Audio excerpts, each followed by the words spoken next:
Organize Me Radio, episode 81, Creating an Autism-Friendly Space. I'm Naeemah Ford Goldson.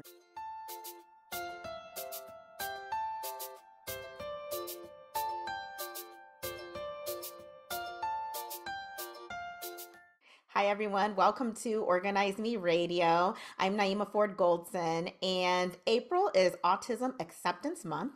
And all month long, I've been bringing you various topics surrounding autism.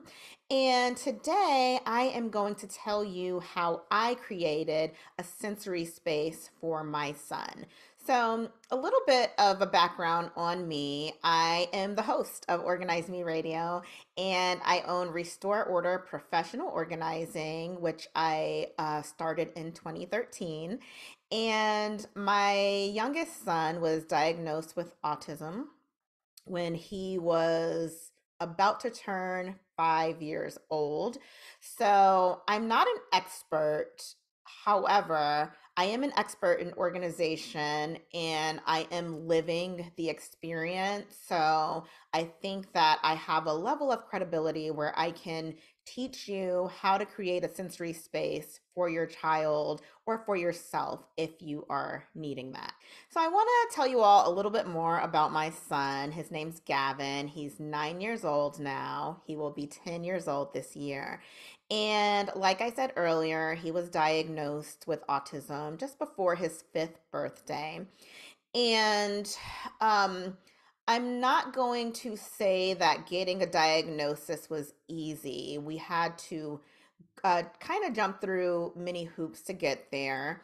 Um, I first noticed that he had something going on at the age of 2, I would say, and he just wasn't speaking like, my other nephew who was the same age.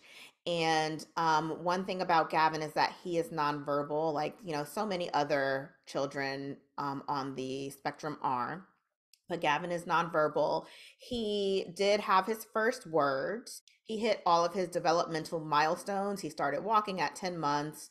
And then there were some words that he said, but then eventually his speech kind of regressed. And he, in my opinion, talks, but it's in a language that we don't quite understand.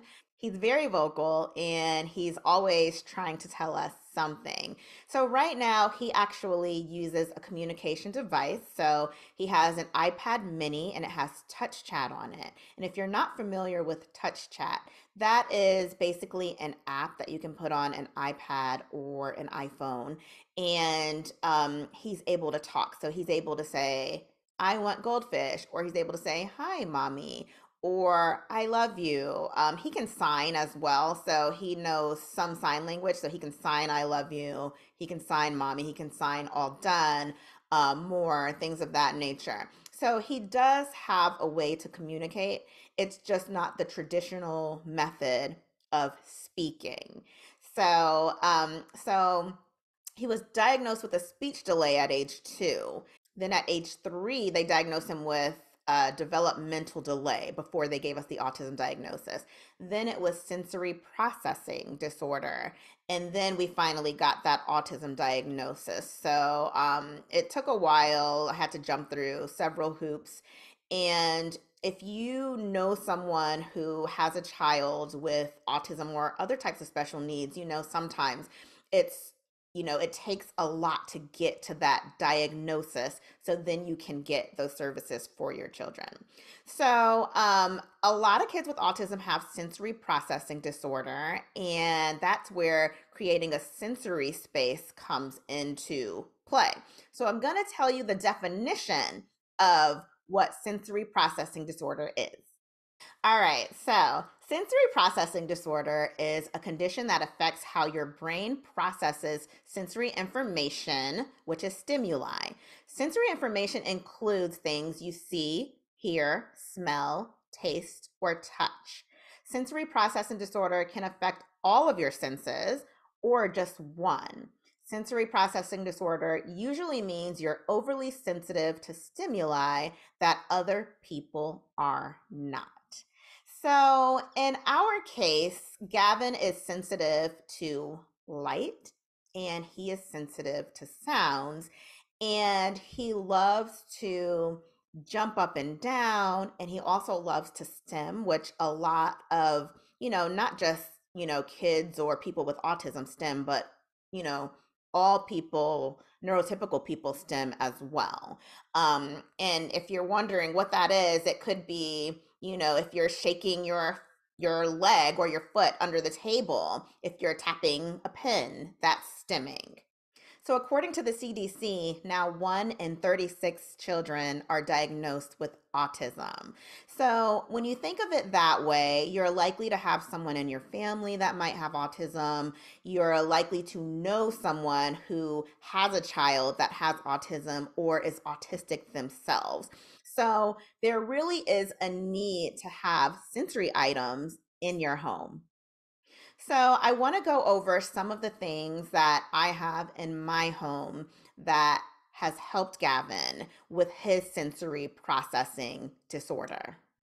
So, one of the first things that we got in our house was a trampoline. We actually had just a little kid trampoline when Gavin was a baby. So, before Gavin could even walk, we had a trampoline for Ethan. And part of Gavin's determination to crawl was trying to crawl to get to that trampoline. So, he's been jumping on a trampoline for the longest time. Pretty much since he could stand, he's been jumping on a trampoline. I remember I signed him up for a gymnastics class through the YMCA, and it was just a toddler gymnastics class. And I remember they had a really long trampoline, and it was so funny because Gavin was jumping, like kind of like jumping across the trampoline with no issues. And there were other parents like, how did he learn to jump like that? Like he didn't fall off, he wasn't scared, he wasn't, wouldn't sit down on the trampoline, but he would just jump across with no problem. And I think still today, jumping on a trampoline is one of his favorite things.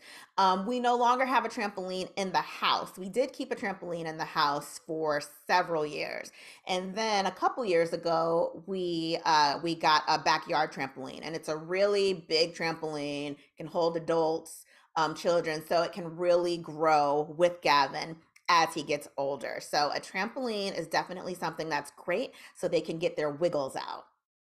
So when Gavin was a toddler, we had a water table. He kind of outgrew that water table, so we donated it. So he used to go to ABA therapy full time, and they had a water table, and he absolutely loved the water table.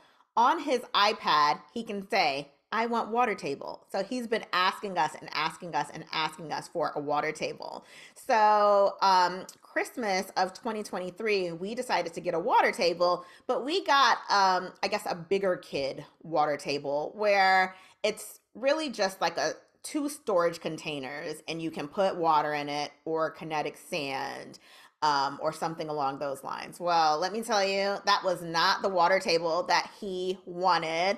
But we did put some water beads in there, and he did enjoy playing with the water beads, or he does enjoy playing with the water beads. And then we decided on the other side to put kinetic sand in there. And then we just decided to go ahead and get him one of those toddler water tables because why not? He loves playing with it.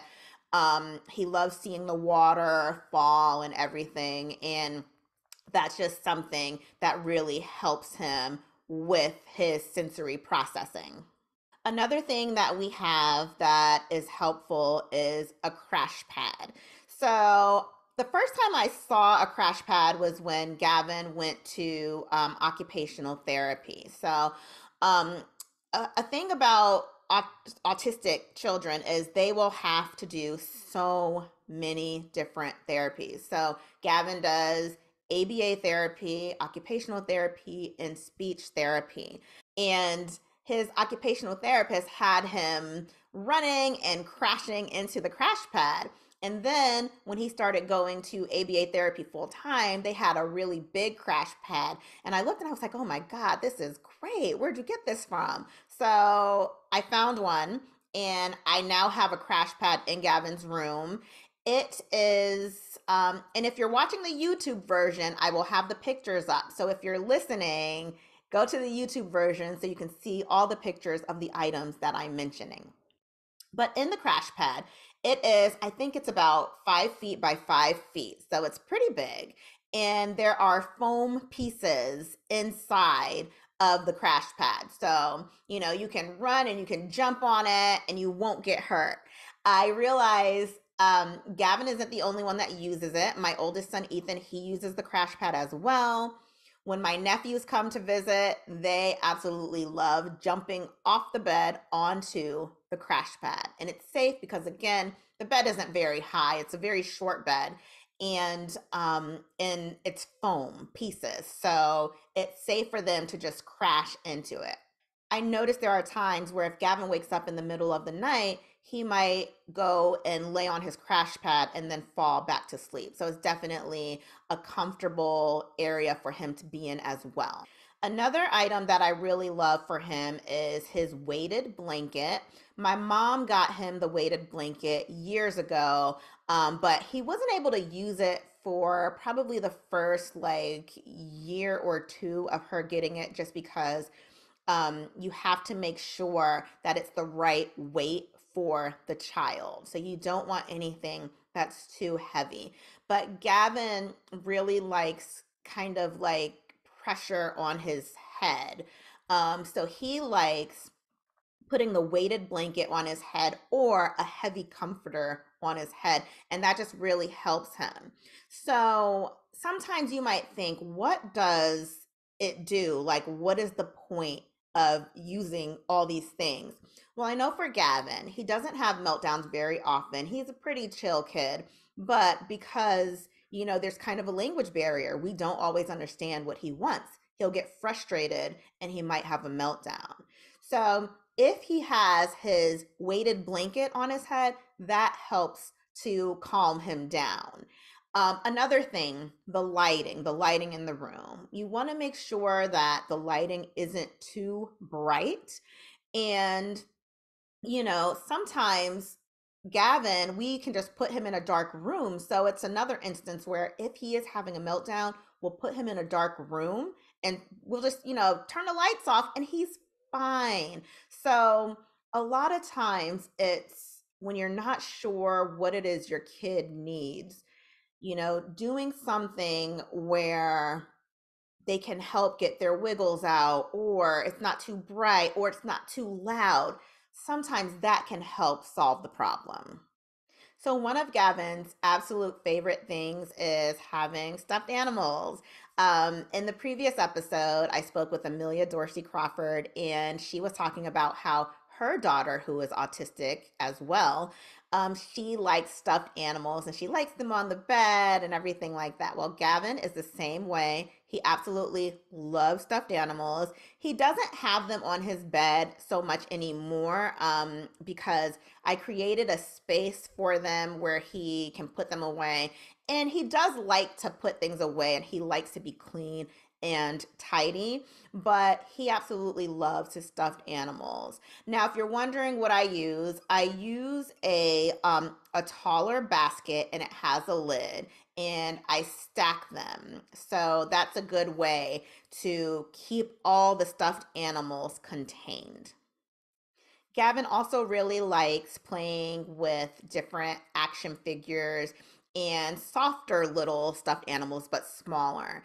And so, what I do with those is I have a toy sorter that I use, but then I also have soft storage bins that are cube bins that can go in a cube organizer. He really loves pulling those out and throwing all his toys out of them.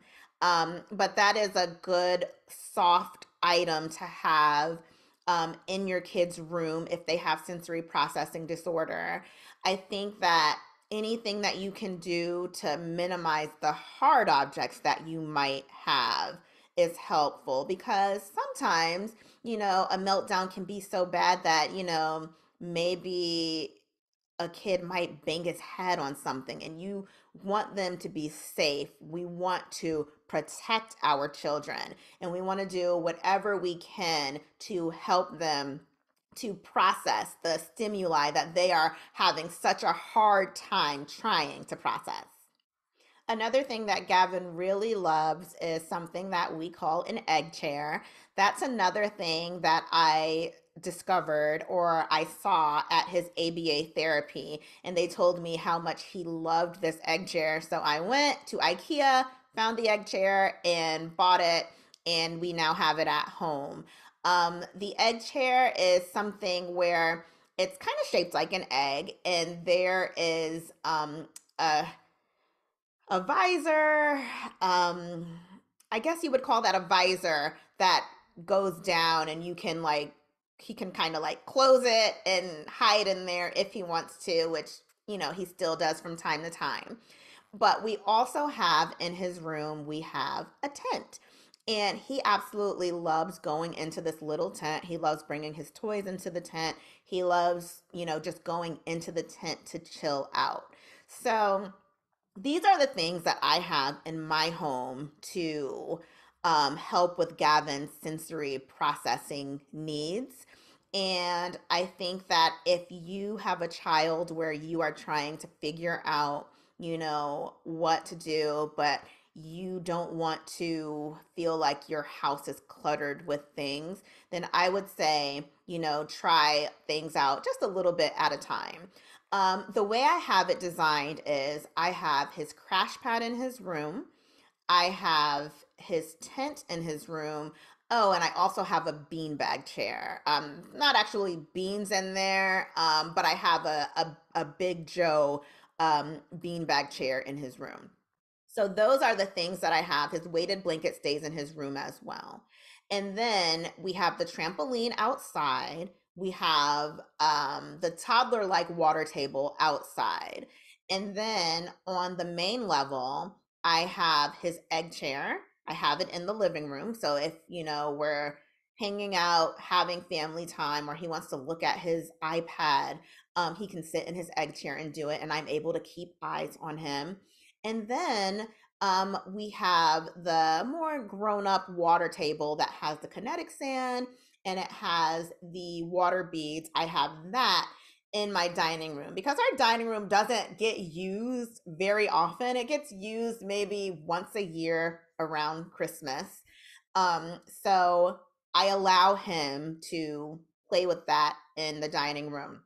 So if you're worried, spread things out around your house or figure out what it is that your kid likes the most and then decide where that should live in your home.